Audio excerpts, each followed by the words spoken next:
Too often we confuse love with attachment, a state of mind characterized by clinginess, greed, and the impulse to possess. To me, love is a form of generosity, is an expansive state of mind in which we feel an inner resource of abundance.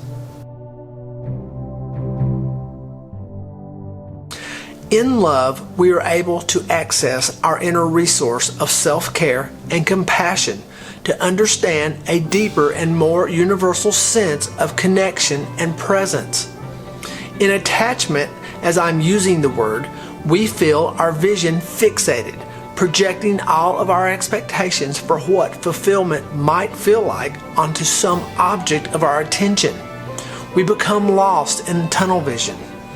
The use of attachment in Buddhism is very specific and does not exactly match with contemporary psychological analysis of disordered attachment.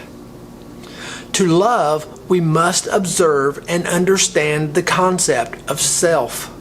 Once we have arrived at our understanding, we need to see and apply those values to understand others and see our common grounds. When we practice self-observation, noticing what we are saying, doing, and thinking, we become self-aware.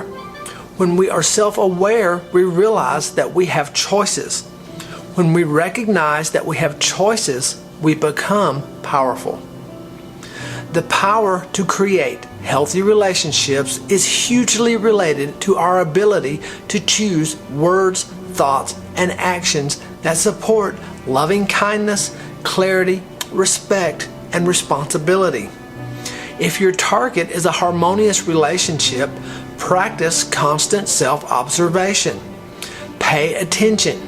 You may be surprised how often your unconscious choices lead you to the opposite direction from where you want to go. Be mindful to bring your words, thoughts, and actions into alignment with what you want to create. This is much akin to being mindful of what we think, but one step deeper and perhaps more challenging. Our stories are the unconscious meaning we make from things we don't understand. The problem is that we forget that we are making up the meaning, and we turn this into a belief. We need to be mindful that our made-up stories are not necessarily the same thing as the truth. Again, our presence to our own need to create these stories is the key to our grace and understanding on levels both large and small. So begin to notice what you are saying and doing as you go about your daily activities. Are you being the person you want to be? Are you living the life you want to live? Are you in a loving, caring relationships where you feel seen and heard? If not, why are you putting up with less than you deserve? Everyone deserves to have loving attention, and we all need that kind of attention to thrive and be the best that we can be. Mindfulness allows us to create a sense of expansiveness in the way we look at the world, as it allows us to realize that awareness can be found in any moment. The same is true of real love.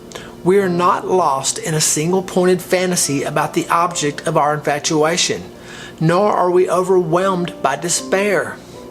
The Buddha taught, the mind will get filled with qualities like mindfulness, like loving kindness, moment by moment, just the way a bucket gets filled with water drop by drop. Love, like mindfulness and unlike attachment, relies on awareness and presence and creates a sense of expansiveness and freedom. We can allow ourselves to become filled with a sense of connection and generosity towards others, just as the bucket becomes filled incrementally drop by drop. So, become aware, pay attention, and be rewarded with a life of understanding, balance, and yes, fulfillment. If these talks help you understand your personal mission better, or shed a little light on areas you may not be in touch with, then please subscribe and comment below. I call these Weekend Wisdom Series talks. If you'd like to get them or know when they're published, please hit the notification bell, and you will know when each video comes out. As always, my friends, peace and love, Jim.